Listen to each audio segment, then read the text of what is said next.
क्या कहता है सरकार? हर व्यक्ति एक पौधा रोपे। कैसे मूर्ख सरकार है देखो। मैं तो कहता हूं कि पौधा तो रोपो, किसने मना किया? धरती हरी भरी होनी चाहिए। लेकिन सरकार को ये भी कहना है कि देखो सरकार ये कहने लगी कि हर आदमी एक पौधा पालो, एक पौधा पालो, कि नहीं? अरे पौधा तो पालेंगे, रोज 100 पौधे लगाना, लेकिन ये भी सरकार को साथ कहना है हर व्यक्ति अपने दादा दादी को वृद्धाश्रम में मत डालो, अपने घर में पालो। पौधा तो पालोगे ही पालोगे। पड़े हैं बाहर आपके वृद्धाश्रम में, घर घर के लोग आज बूढ़े बूढ़ी कहीं तड़प रहे हैं, न उनके बेटे बेटी पोते पोती किसी ऑफिस में बेंगलुरु चेन्नई में बड़े कंपनी में काम करके मजा ले रहे हैं, और उनके बूढ़े गांव में पड़ के तड़प रहे हैं। ध्यान रखना, जब घर में बच्चे होते हैं और आप किसी नौकरी में लगे होते हैं, जैसे ही आप घर में पहुंचते हो तो गरम गरम जो काफी आपको मिलती है ना, अगर ये बूढ़े लोग नहीं होंगे ना, आप अकेले होंगे, थक के वापस आके जो खुद ही रसोई बनाते हो, इसका कारण यही है कि आपने अपने बुजुर्गों को घर से धक्का मार के बाहर निकाला है। वो बुजुर्ग भले ही हैं लेकिन असक्त नहीं हैं। कितने घरों में जिन्होंने बुजुर्गों को प्रेम से घर में रखा है, वो ऑफिस से वापस आते ही बहू को सास कहती है बेटा बहुत थक के आई होगी, गरम काफी पी ले। वो प्यार उस सासू से मिलता है बहू को जिस बहू ने सासू को प्रेम दिया है। जब पेट दुखता है, जब ही गले में खराश आ जाती है, जब कान का दर्द होता है, अगर ये बूढ़े होंगे तो किसी डॉक्टर के पास जाने की जरूरत नहीं, तेज पत्ती लवंग इलायची ही औषधि बन जाती है इन दादा दादियों के प्रेम में। बहुत छोटी चीजें इनके हाथ पड़ के औषधि बन जाती है, और उसी समय इनके हाथ लगे हुए वो छोटे छोटे नुस्खे हमारे लिए बहुत काम करते हैं। आज कई दादा दादी ऐसे हैं जिनके पोते पोती बेंगलुरु के कॉन्वेंट में पढ़ रहे हैं, महाराज चेन्नई के कॉन्वेंट में पढ़ रहे हैं, देहरादून के कॉन्वेंट में पढ़ रहे हैं। उनके माँ बाप यानी बेटे बेटी इन दादा दादी के, एक ऑफिस में ऊटी में काम करता है, एक बहू ऑफिस में कोयम्बतूर में काम करती है। चिंता करती है कि बच्चा अकेला कॉन्वेंट में पढ़ेगा, कैसा होगा। राजू भाई सोनी को भी याद होगा महाराज, इनका बेटा बेंगलुरु में पढ़ रहा था, सेठ साहब कृष्णगिरी में नोट गिन रहे थे, इनकी पत्नी तो मजा लेके घर में बैठी थी। वो दादी थी जो पोते को संभालने कॉन्वेंट के हॉस्टल में जाके बेंगलुरु में बैठी थी। वो दादी है जो पोतों को संभालती है।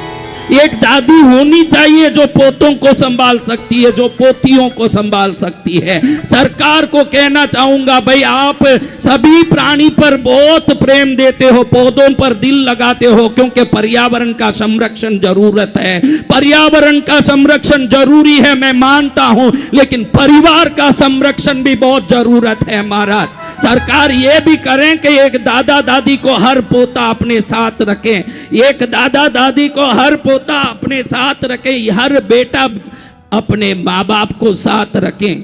कितने लोग अपने माँ बाप के साथ रहते हैं? अभी न्याय से हाथ उठाना, कृष्णगिरी में आए हो बिल्कुल न्याय करना।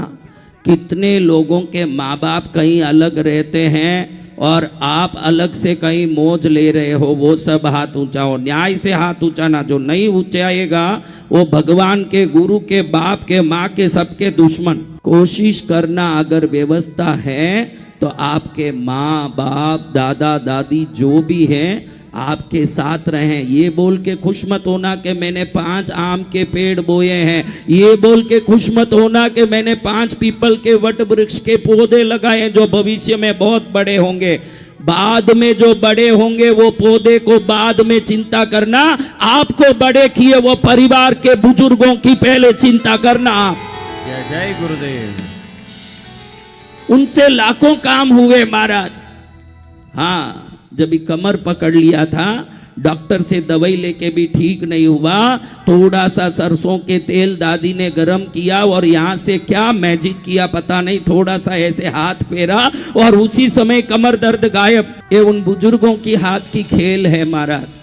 आज कोई भी युवा वर्ग में थोड़ा सा संस्कार अगर तिनका भर बचा है, वो दादियों के बताए हुए राम और कृष्ण की कहानियों से ही है। आज के माँ बापों को तो कहानी सुनने की भी सुनाने की भी फुर्सत नहीं है महाराज। कहानी सुनाने के लिए अगर बहुत थक गए हो आप, तो आपके बदले 2 रोटी पोने के लिए कोई दवाई दारू कभी जरूरत पड़ा तो थोड़ा सा आपके मुंह में उस दवाई को दवाई के रूप में डलवाने के लिए, आपके कपड़ों को समय पड़े तो जो दादी बूढ़ी हो गई फिर कहती है कि बहू चिंता मत करो, आयरन मैं कर लूंगी, उस दादी के हाथ के प्रेम के लिए। इन जितनी बातों को आप सोचते हो उतनी बात को वो बहुत सरलता से कर सकते हैं। जिनको आप बूढ़े बूढ़ी मानते हो, आप उनको बूढ़े बूढ़ी मानते हो, मात्र बूढ़े बूढ़ी नहीं है, आप जो जिस शरीर को लेके घूम रहे हो उस शरीर रूपी वृक्ष के बीज रूपी जीवन है वो सब। जय गुरुदेव। इसलिए आज मैं कहना चाहता हूं कि कोई आपत्ति सूचक घंटा बजाने की जरूरत ही नहीं है, खुद ही आपत्ति है सब जगह। एक बात बीच में याद आई, इसलिए आज मैं ये बात कह दिया कि अपने माँ बापों को, अपने दादा दादी को थोड़ा ये ध्यान रख के, मैं मानता हूं कि जब वो बुजुर्ग हो जाते हैं तो उनकी यादाश्त कमजोर पड़ जाती है, उनकी वाणी लड़खड़ा जाती है, वो बोल नहीं पाते हैं, तो आपको लगता है कि अनर्गल बोलते हैं, बात करने में भी समझ नहीं है, बूढ़ा लड़खड़ाता है। लेकिन ध्यान रखना, आपकी वाणी जब लड़खड़ाती थी बचपन में तब बोलना सिखाया ही इन्होंने ही है। जिस बात को आप बोलते हो उस बात को बोलना सिखाया ही इन्होंने ही है। आज उनकी लड़खड़ाती वाणी आपको बड़ा शर्म देता है कि शर्म आता है मेहमानों के सामने मेरा बाप नंगा बाहर आ जाता है। अरे तू नंगा जन्मा था तो तुझे लंगोट पहनाने वाला था वो बाप, जिसको आज तू नंगा बोलता है। आज बूढ़ा होने के कारण वो बच्चा हो गया है, लेकिन तू बच्चा होके एक दिन बूढ़ा होने वाला है, ये ध्यान रखेगा तो अपने माँ बापों के प्रति तू, तेरे आत्मा में आदर सत्कार आएगा।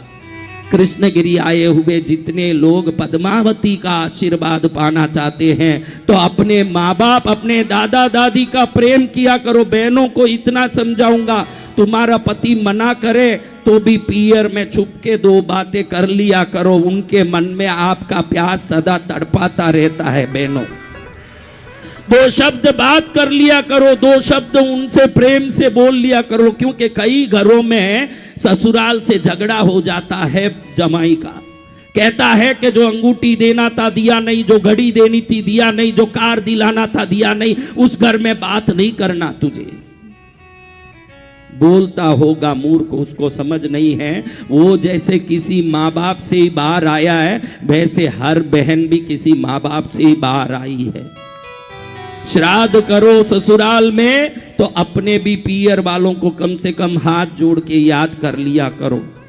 नवरात्रि में टॉपिक ये नहीं है कि माता पिता का संरक्षण, टॉपिक तो देवी का है, लेकिन मैं मानता हूं कि देवी भी उन पर ही खुश होगी जो अपने माँ बाप का आदर करते हैं, वरना नवरात्रि और पूजा को क्या करूंगा। जय जय।